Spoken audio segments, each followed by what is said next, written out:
And I'll just start with a bit of a welcome as everyone's coming in the door. So as I said, I'm Jenny Stanley, founder and managing director of Appetite Creative. And I'm really excited to have everyone here, and a huge welcome to everyone who's joining us on this webinar. This is our 13th webinar in the Talking Giraffe series. And today we have a very international panel with people from Saudi, Dubai, Portugal, Madrid, Barcelona, and the UK all together. So it's really exciting to have such a diverse panel come here to talk to us today. If you want to view this one or others, you can do later on our website or our YouTube channel. This session, like the others, will be recorded, and we'll be sending out the recording a few days later to everyone registered, and this will also be available on podcast. This is an interactive session, so we will allow open QA. So feel free to write your questions to our fantastic panellists in the QA box below, and we will try to ensure that all your questions are answered today by our fantastic guests.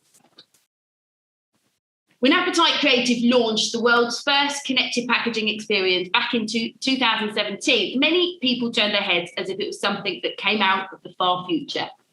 However, 4 years later, the world changed, and connected experiences are now part of everyone's daily routines.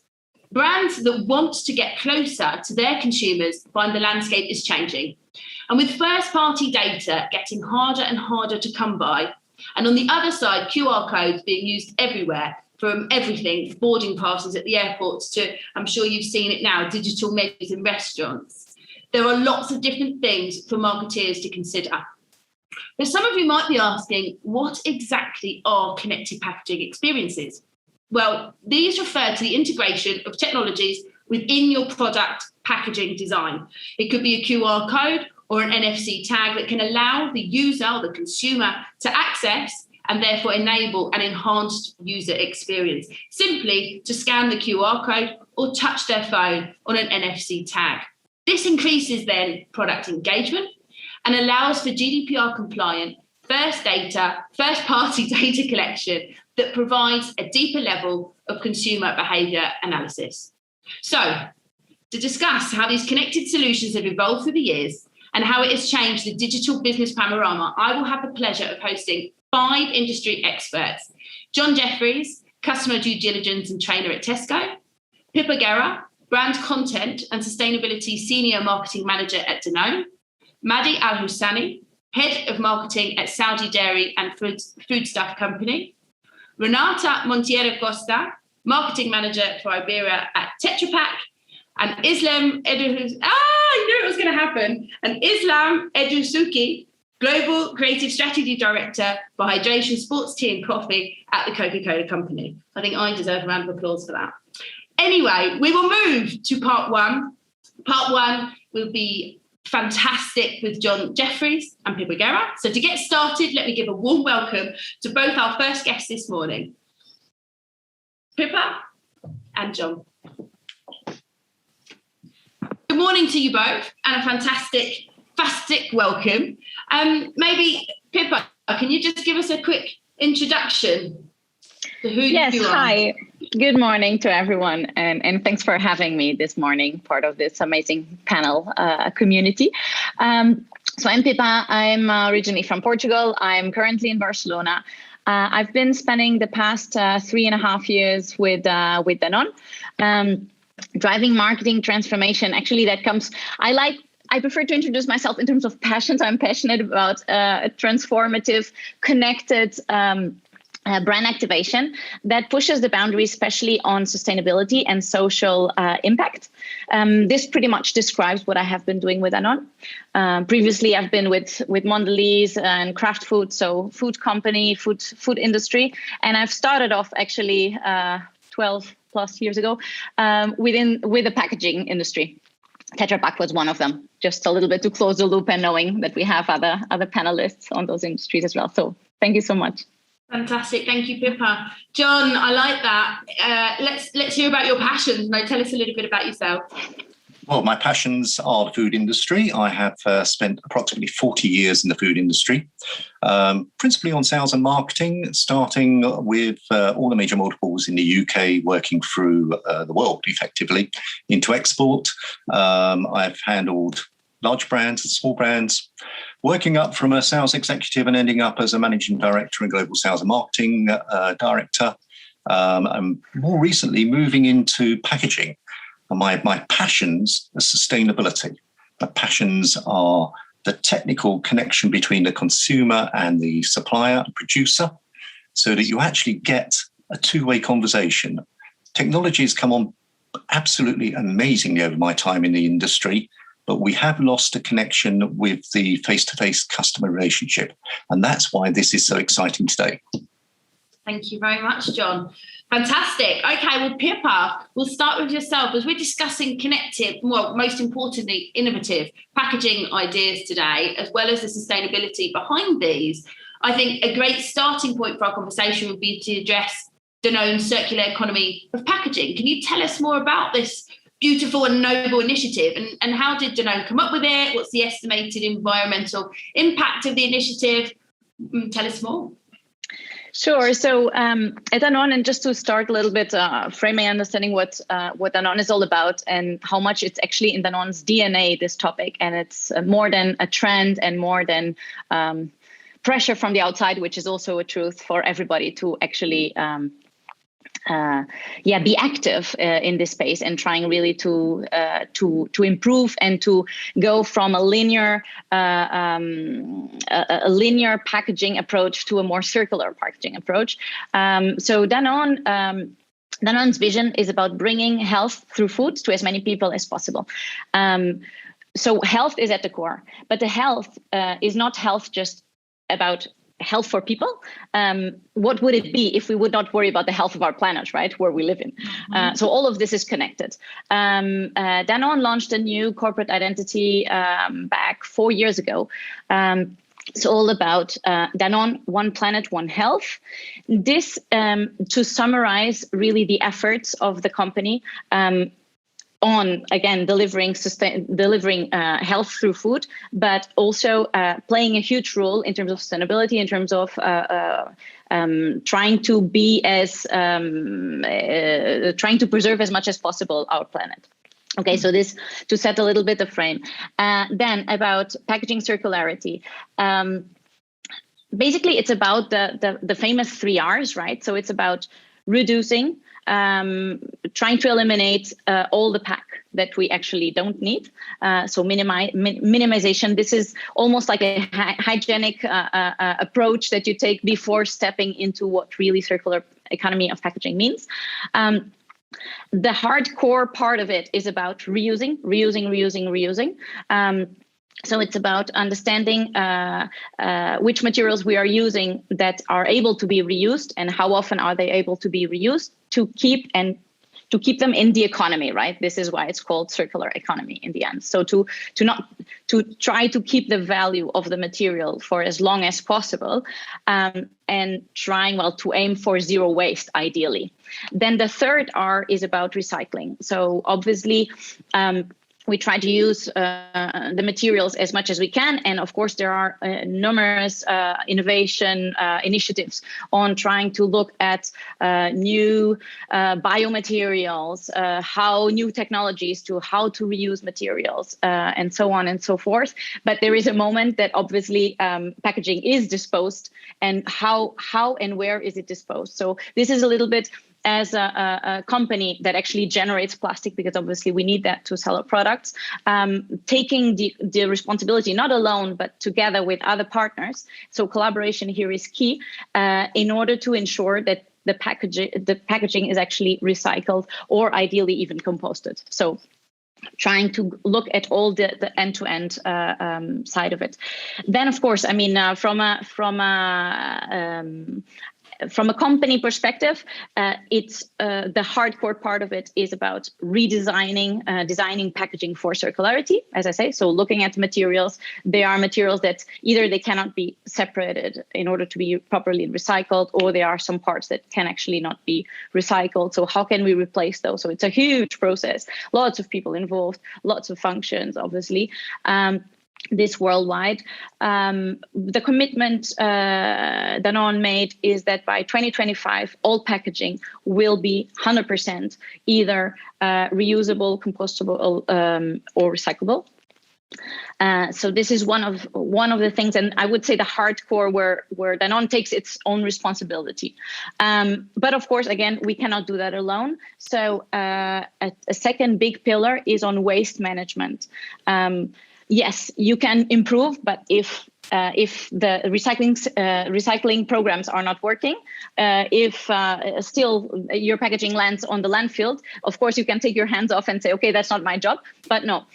So how can we partner with the right people, public, private organizations, in order to ensure this waste management? And the third part of it is to preserve the natural resources, right? So again, also here, big collaboration. One massive project with Nestle Waters, with PepsiCo, and other competitors, so to speak, or other industries, in terms of how to produce the most amount of bio-based packaging in order to preserve natural resources. So this is a little bit in a nutshell in terms of spectrums. Yeah, and addressing all of those different areas as well, which are all really important to making up a concerted effort rather than just focusing on one area.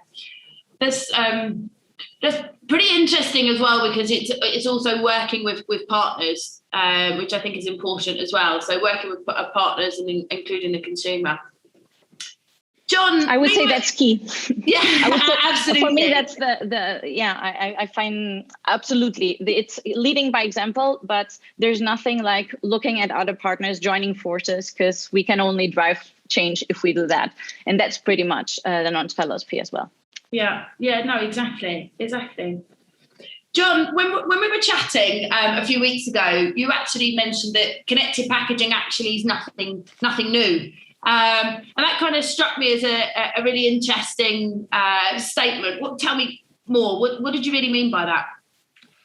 As being the older stager in the panel today, I suspect I've seen a little more. Going back to the 60s, we had connected packaging.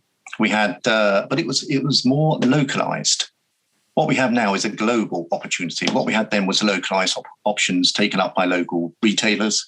I remember the milkman delivering a milk bottle with a photograph of the local milkman on there. This is your milkman. Any problems, speak to this milkman. It gave that interaction between the customer and the supplier, and it bound them into that brand for that particular time. We also had our own form of connected packaging. Kellogg's were great at this. They put face masks on the back of cereal packs that you cut out with connection addresses that you wrote into to join clubs. And again, it's about binding that person in, making them feel worthy and wanted by that brand. And that's no different to what we're doing now. What we want is a connection. We want that connection with the customer, and we want them to connect with us and open the door to let us in. And that's even more important now because of GDPR restrictions. Mm. If the customer connects us through connected packaging as a brand or as a supplier or as a retailer, that's opening the door saying, yes, you're allowed to go through GDPR, and we're signing into that. Everybody who has an opinion wants their opinion to be valued. I can give an example. My daughter-in-law is much younger than me. She has an opinion on things. She's always connecting with, where it's possible and easy, with brand suppliers to give her opinion on those because she thinks it's worthy. She's an expert. We're all experts when we purchase. We're all experts at shopping, so we know what we want. But this is a fantastic opportunity because it's more than just a connection. You can put anything behind that QR code. You can put your factory, you can put your personalities. You can actually build a brand that people interact with people. Although it's not physically face-to-face, it's actually connecting with the company that you're dealing with and binding into that. And from that, you can actually develop brand ambassadors from your customers. They would go off and talk about what a fantastic experience they've had. This is just one aspect of it. Touching on what Pippa said, the other side of it is the information you can pass on your recyclability, on your green credentials. There are several companies that I've worked with, SMEs, that are struggling desperately to go green. The problem for that is if you're a large company, you're working with the larger producers of the materials that you need. The smaller customers are having to rely on smaller suppliers, which makes it more difficult. There's a lot of confusion in terms of where do we recycle? What products do we use? How do we use this? All this information can come through from connected packaging. You can tell the customer what to do with it. And I'm talking at customer end. What do I do with the product? We can produce the most green product, but if you don't tell them how to use it in the end, they don't know what to do with it. This was absolutely clear in Australia. They were probably quite a long way ahead of us in the UK at the time I was over there in terms of their management of their coffee industry. The problem was the industry over there that was actually processing recyclable products didn't have standardization from unit to unit, couldn't recognize what was the correct product, and there was no standardization in terms of what level of recyclability was applied to the packs as well. So this connected material will allow us to actually educate our consumers on how to use it, and it will make the process much, much easier. It's about clarity, it's about simplicity, but it's about inclusion more than anything else. Getting that customer to be inclusive with us and to be included with us and include us with them. You bind them to the brand and you drive your brand forwards.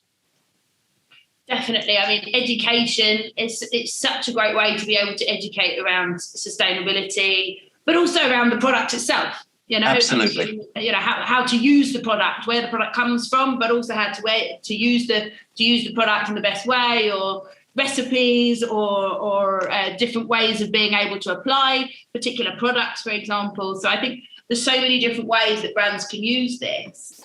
Yes, but it's the immediacy of it as well. Yeah. The problem we have at the moment, and COVID has brought this home dreadfully more than anything else, is that we've broken an interaction between customers and brands at the store because people are not going to the store. I know this through my work with Tesco, that people are saying to me, I won't go to a store because we're scared of the situation at this moment. So if you can open that door via your packaging, you have a direct link with the consumer in terms of how to push your brand forward, how to deliver the benefits of that brand, and how to get feedback from that customer on improving your brand and the way that you're working as well. So you have a two-way face-to-face conversation that works immediately. Mm-hmm. I mean, Pippa, the main subject of this session is how innovative and connected packaging is not part of the future, but already part of the business and packaging strategy for many companies now. As John says, it's kind of been happening just now in a different way. What's Danone's approach to this trend? How do you see connected packaging being a solution for Danone and your consumers?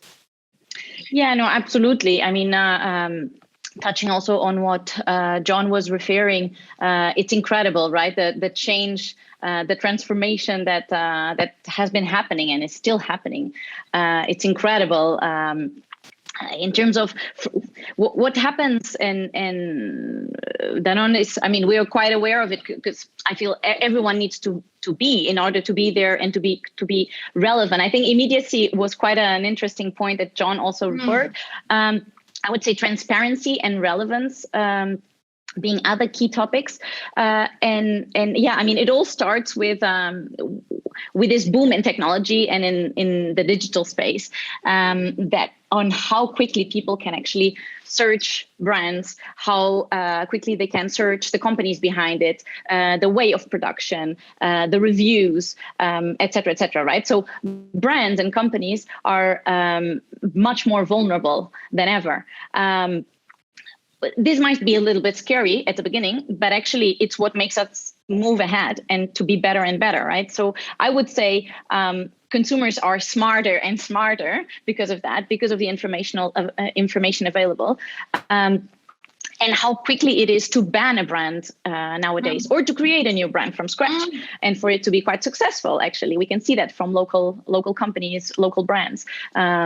And I mean, companies like Danone and many others are actually suffering from that, or felt that pressure, exactly because of this fast track, new ways of doing it, and especially answering this new consumer needs that are on really demanding relevance to their lives. What are you bringing to me? If I want to buy a yogurt, which brands to choose? Well, what are the brands actually doing besides selling their products, right? Yeah, the and values. how are they producing? So how are they treating people? How are they treating their workers? How are they being more sustainable as well?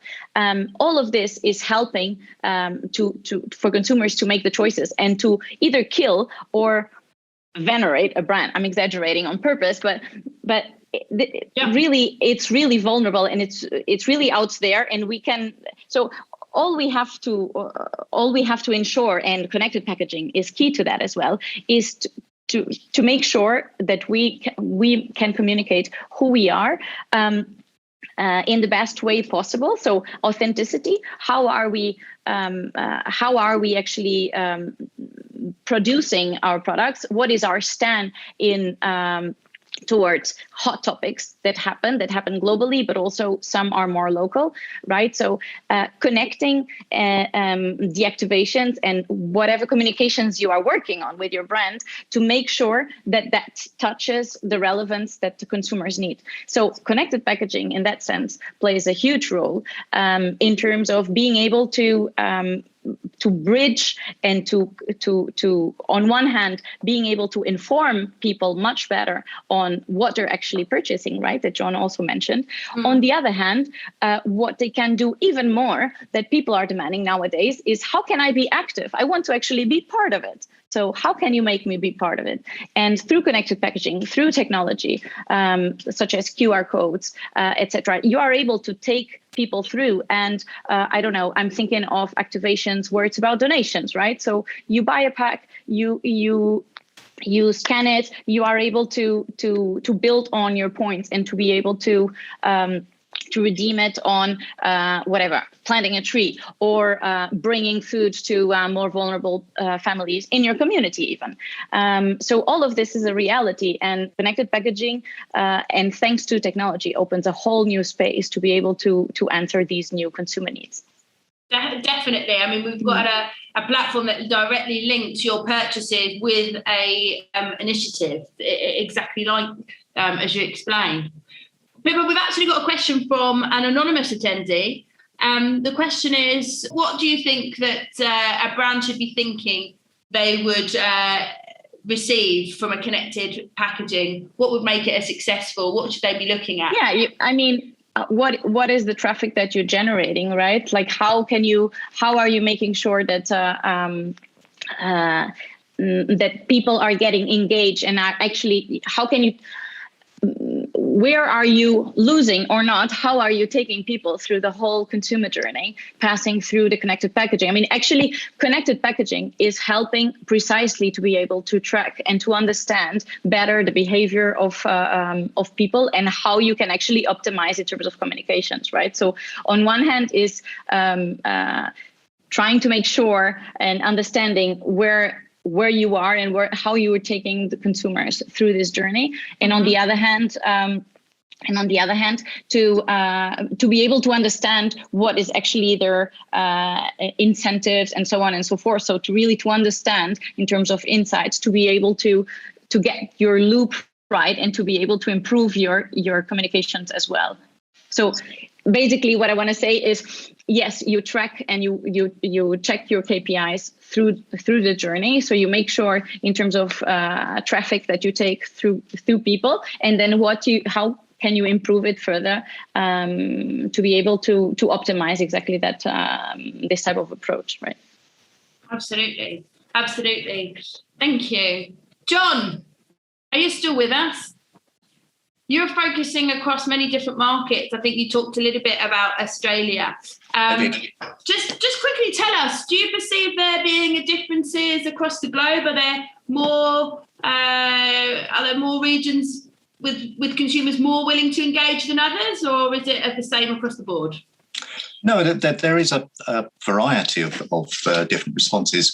It's also generational based as well.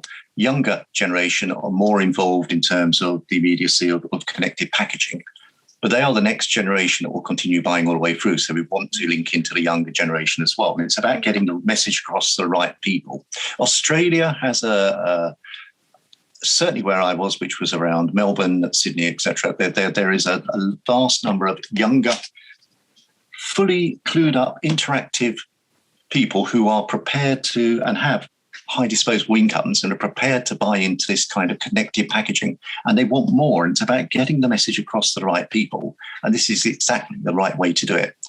You don't see anybody walking around there without a phone. You don't see anybody out there without checking the packaging that they're buying and the product they're buying regularly. So they want more. They want to be able to get in contact, find out what's going on. And if you can have that two-way brand reaction with them and connection with them, you're going to get them on board for a much longer period. But it's a two-way thing. They want to give information to you. By opening that door, they're actually saying, yes, make me part of your process because I want something from you. I'm interested in what you're doing. And that makes your brand a destination point for them. Yeah, definitely. Yeah. And gives that opportunity to have that conversation and relay that information. I mean, the UK has been more conservative than Europe.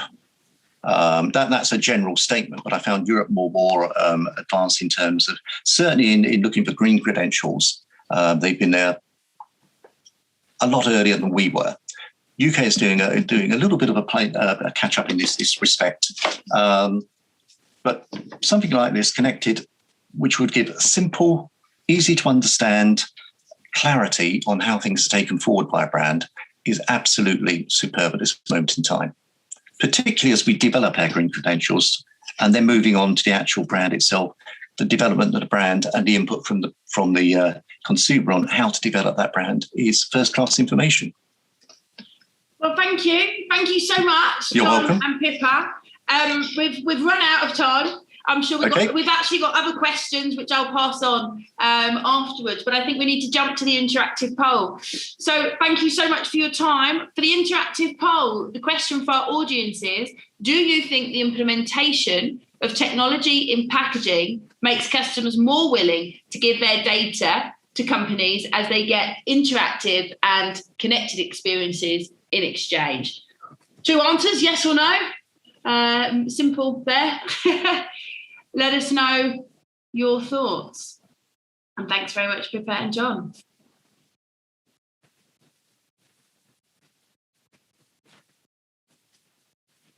Couple more seconds for the poll.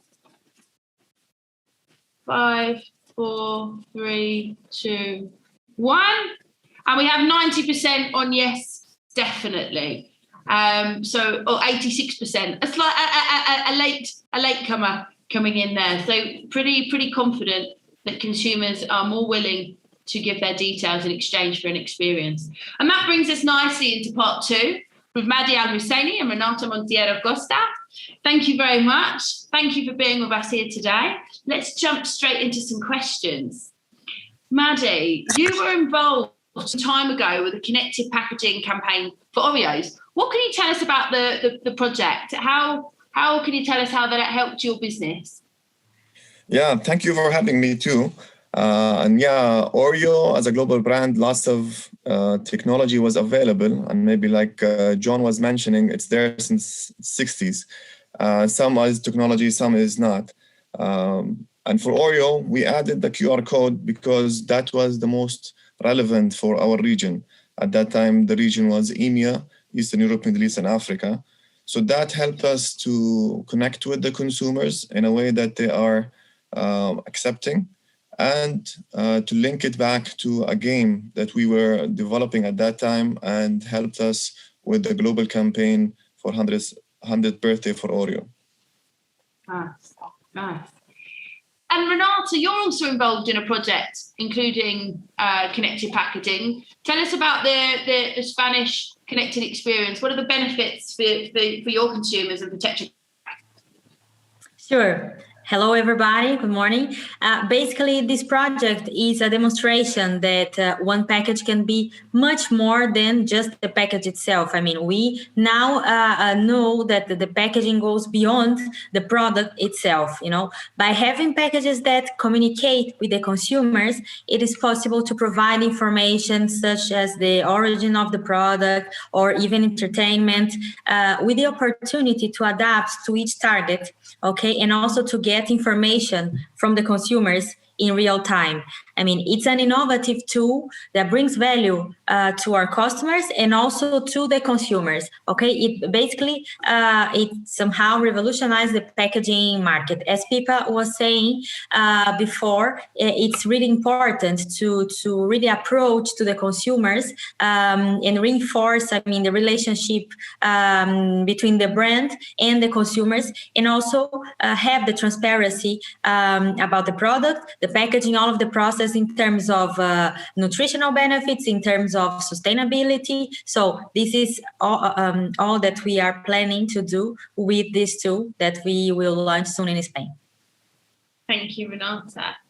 Mahdi, tell us a bit more, your past experiences covering EMEA and Asia, and obviously you're calling us and connecting from Saudi at the moment. So how do you see connected packaging helping marketeers across all of these different regions to deliver their messages and build their brands? Maybe you have some examples you can share from SADAFCO.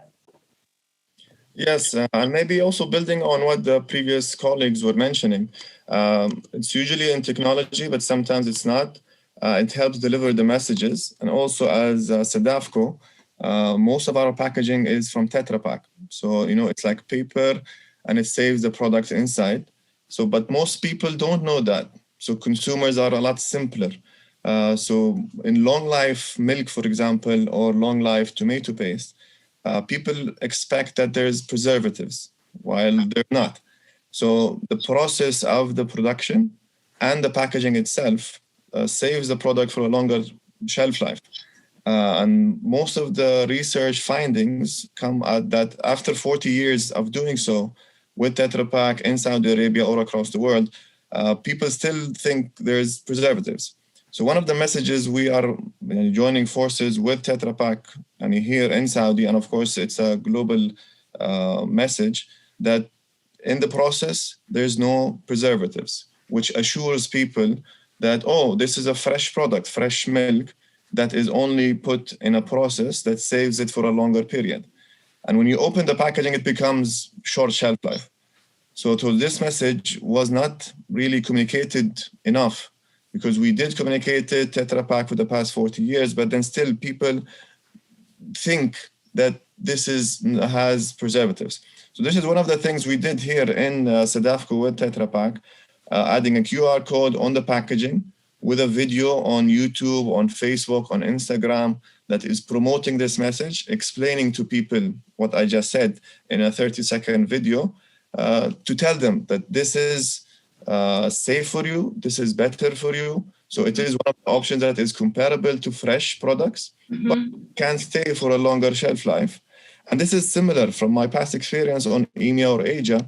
It's interesting to see how similar consumers are globally. With EMEA and Asia, this is 80% of the global population. And what got me into marketing is the passion for people and understanding and learning. So when you know that really everyone in the world, like human nature, they want to understand these things. And maybe like what John was mentioning, that with time, things are changing and people are more involved.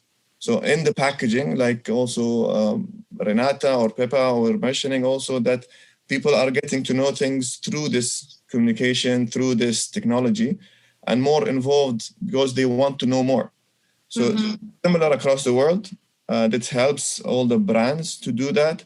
And thankfully also with Tetra Pak and these QR codes that are more acceptable these days versus the 2013 when we did the Oreo one. It's a lot more engaging. Consumers are enjoying it, to know more about the brand, to know more about this technology. So that helps a lot the business to compete versus other competitors and to be more involved, more engaging and adding value to people. Yeah, no, absolutely. I think education is such a big part, and there you're able to really explain something that's quite complicated for consumers to understand, really. Long life, short life, how does that work then?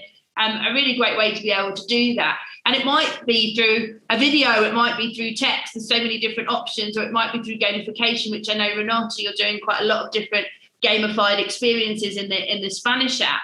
So I think there's a great way to be able to communicate and deliver messages in a way that your consumer can understand. a question from Facebook, actually, or a comment stroke question. As we're live on Facebook, so hello to everyone there. Mahdi, Renata and Jenny, it seems strange that connected packaging didn't take over the whole packaging industry. Is this type of project only been recently launched? When are you launching and when are you implementing your connected experiences? Well, Mahdi, I think you said Oreo was 2013 just now. So was that a QR code or what was the connection there? Yes, it was a QR code on the simple wrapper of the 4 cookies biscuit. But then maybe like what John was saying, it's there since 1960s. I didn't know about it until the Oreo times. But then as a consumer, I wasn't really looking for it. So it was something that the brands were educating people about it. And now it's not taking over because I think consumers are busy in their lives, and depends on the category of the product. Because some categories are like $1, it's too small of a purchase to think about it. But then the more involved it is, the bigger the purchase value, people would be more involved. I think when you buy a car, when you buy a house, when you buy something really one time a year or one time in a lifetime, that becomes more involved. And it depends on the category, it depends on the people. Like maybe you asked John from a global point of view, how is it different? So I think that depends on the market, the technology that's available, the brands and how they are active and how they compete versus others. Because if no one is talking about it, it's an effort that needs, dedication. It needs some spends behind it that might not be the best ROI, the return on investment for the brand or the company to spend on. But then again, there's some things that are long-term, like sustainability, that is important for the people, for the world, for the environment, that is growing globally. And of course, also here in Saudi for the Vision 2030 and so on. No, absolutely. As well, the fact, technologies move forward. In 2013, when Oreo did that with a QR code, consumers would have had to have downloaded a QR scanner to be able to scan the code. In the last 3 years, phones now, smartphones now allow you just to open the camera and hover over the QR code and automatically you're transported there. Renata, the experience that you're doing is a web app. So people don't need to download anything either to scan the code or to interact in the app, correct? Yes, exactly. This is a great advantage to have the web app. Although we also have the option of having an app. It depends on which solution, which enabler that our customers want. Because, for example, we have also the Unicode, which is a unique QR code that makes so that each package has a unique identity. So there is no package, there's no package like the other. So it's a unique identity actually. And then there are some customers that they prefer having the app because then they can load there some interesting content, and then they can keep the consumers constantly connected to the app. Okay, but in some cases, as this is a general Tetra Pak campaign in Spain, it is better to have the web app in order to get faster to the consumers and to go straight to the point. So it's nice that nowadays we have these different type of options that we can adapt according to the target and to the objective of the campaign, right? Yeah, definitely. And I think it's about, feeding into what you said, Mahdi, as well, looking at the consumer and the type of product. And then Renata, what type of experience is going to be best for them. But it is about that immediacy. And I think that's what's really changing things, to go back to our question from Facebook as well. I think people were interested in doing it, but the technology wasn't making it as easy as it is now. Yeah. A quick scan, opening your camera, that's now something, thanks also to COVID, that people are doing all the time. To enter a restaurant and get a restaurant menu is something very, very common now. Open my camera, scan over the code, and I'm into the experience. So I think that, plus the fact, GDPR and the deletion of cookies and the ability to be able to get first-party data is now becoming much harder. I think is now pushing brands to look and marketeers to look at different ways to be able to achieve that. And then maybe this is a rebirth, I suppose, of connected experiences and connected packaging for brands as well. Mahdi, how would you explain packaging in the food industry in Saudi and connected packaging? Do you see that this is also going to be, in particular in your market, something that's growing more? Yes, of course. Maybe we mentioned the background of it in 2013, but then like what most of the people know, technology is moving faster. And maybe with the purchasing power in Saudi, everyone has a phone or two phones. So with that and the ease of the technology, the fast interaction, this is moving really fast. And 70% of the population in Saudi Arabia is below 35. So that's a huge population. The majority is young. So the youth is driving purchasing power, is driving the categories and what's happening. And this is from a population point of view, but also from a government point of view, the Vision 2030, it was planned 5 years ago, and it's moving really rapidly with the oil power that is now in IPO that use the power of that to invest in more sustainable things, in sustainable power. So now Saudi is not an oil country, it's a power country or energy country. So they invested a lot in the solar, into hydrogen, into lots of electric machines and future cars. So like Tesla or Lucid or different companies. So the Public Investment Fund also invested huge money into that, which drives the awareness of consumers in Saudi Arabia and big parts of the world.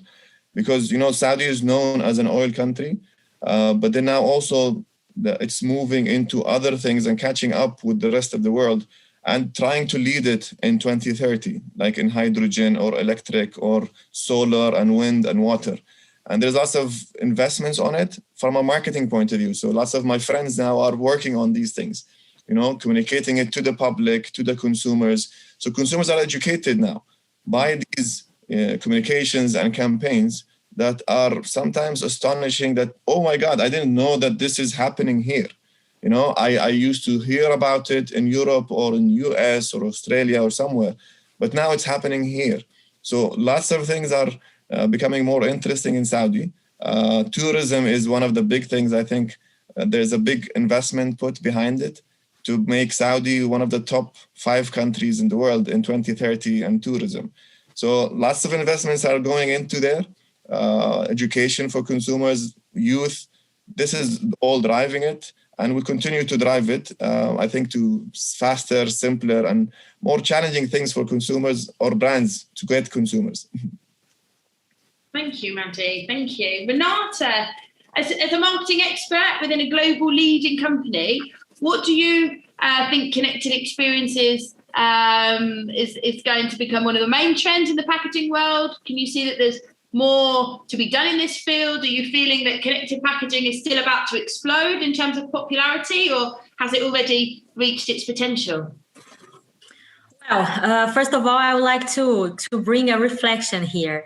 I mean, are we really in the digital age? Because, when we observe how the digitalization has been expanding throughout different business areas, we may see examples like, for example, IKEA with the augmented reality experience for checking the furniture at home, apps like Alexa or Siri that are really digital assistants, or how Uber has revolutionized the transport at a distance of a click, right? Or even, Robot Sophia, which is the first one to have a personal ID. She has been to Lisbon some years ago in the Web Summit. It's really impressive how she can express the feelings. And we also have been facing lots of integration of systems in terms of industry, like blockchain technology. And this is all increasing productivity and efficiency on the processes, which we call Industry 4.0. Having said that, we can expect that the digital trend associated to the packages has just started. We have the Unicode solution, as I mentioned, which makes so that each package has one specific identity, enabling either consumer engagement solutions or industrial integration or both. And I can comment that, we have doubled the number of digital projects in the last 3 years. So this is this is a booming trend. And in my opinion, this is the digital age already, but it has just started.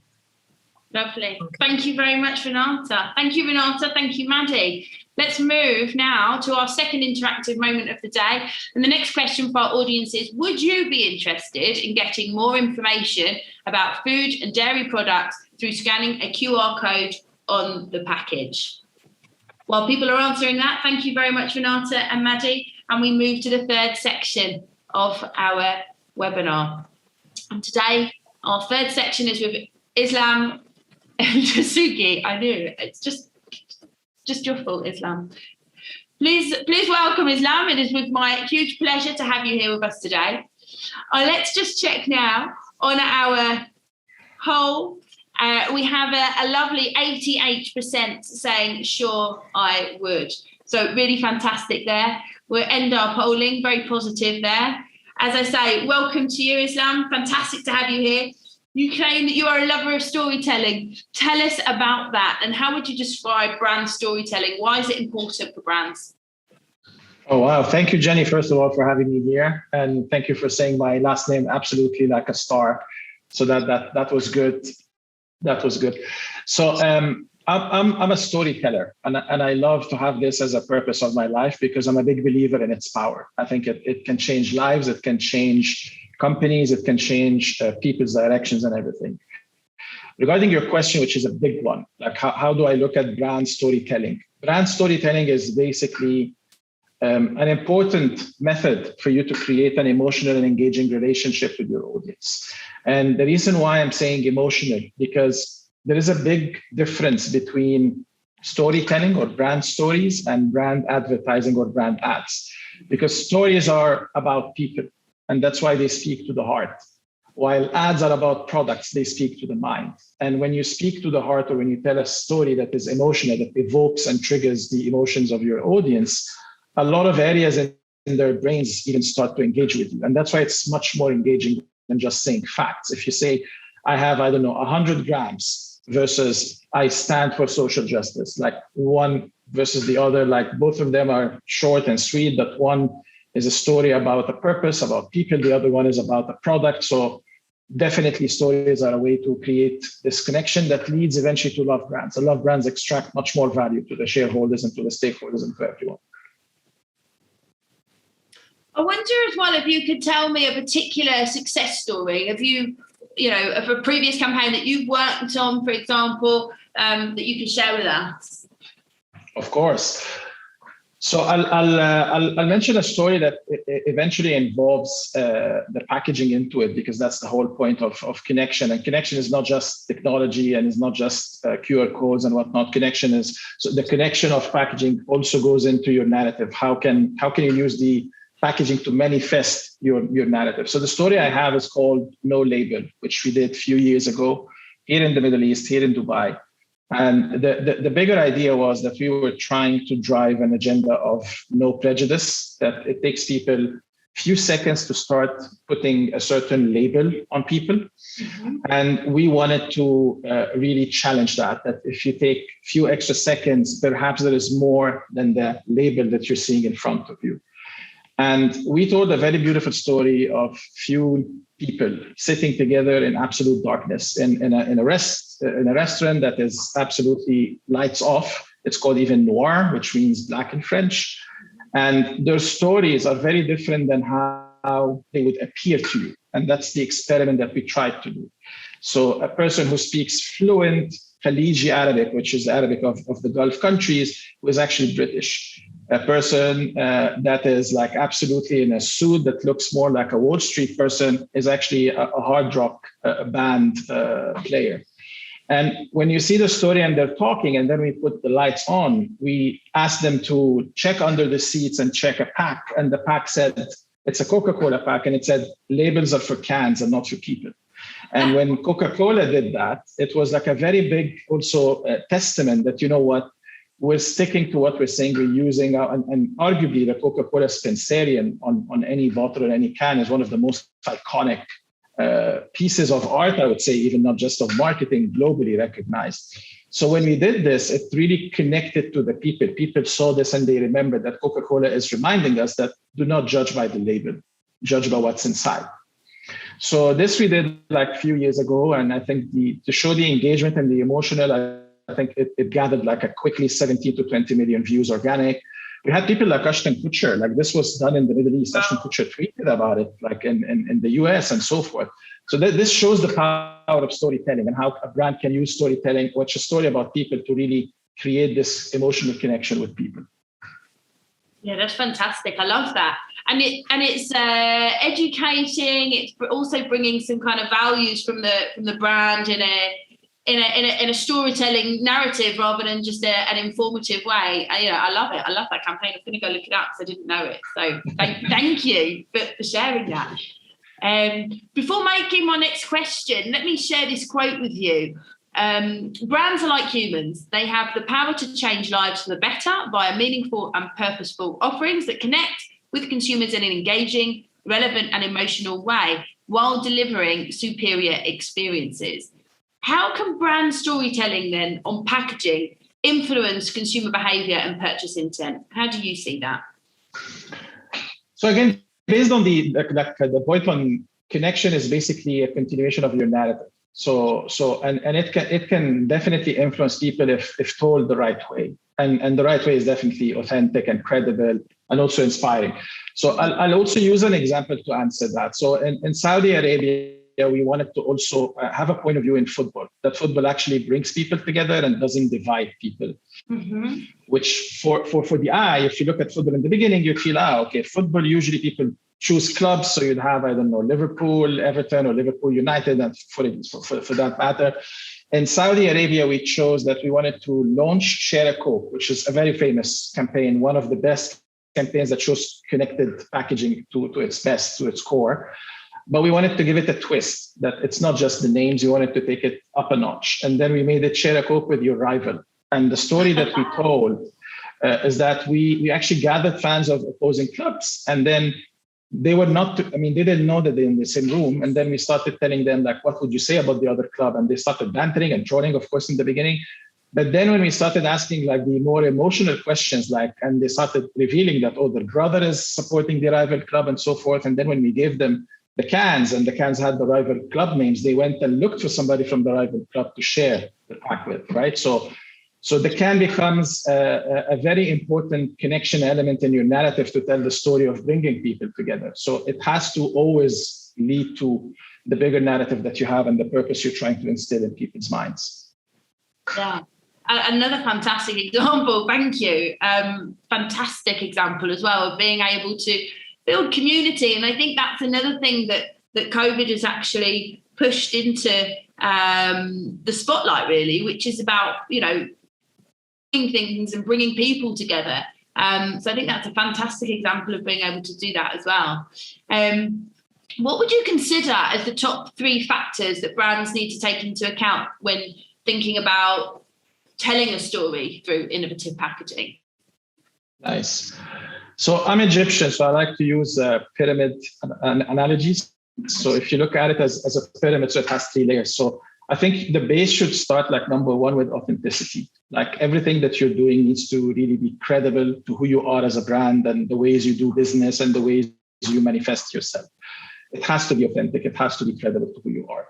Second, on top of that, it has to be relevant to people, because you could do something very authentic, but nobody cares. And given that we are all in the business, the biggest challenge that is going to be the number 1 objective in every marketeer's agenda is how to gain attention. Attention span is going to become the biggest currency that people are going to fight for. Because if we think Gen Z doesn't have enough attention span, as a father of 2 kids who are Gen Alpha, you have no idea what's coming. No idea.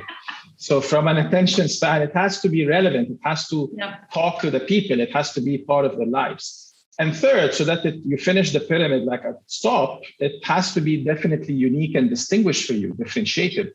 So arguably, I would say like bringing people together, for example, is something that Coca-Cola always stood up for. Being super positive and optimistic and trying to remove labels in the world is something that Coca-Cola stood up for. If I take another brand, even of our portfolio in Coca-Cola, and use it, it's not going to work because it's not going to be distinguished and unique for the brand. So authenticity, relevance, and uniqueness. That would be like, I don't know, the trifecta. And I'm not the one who invented those. I think everybody knows them. Sometimes we choose to not to apply them because it's difficult.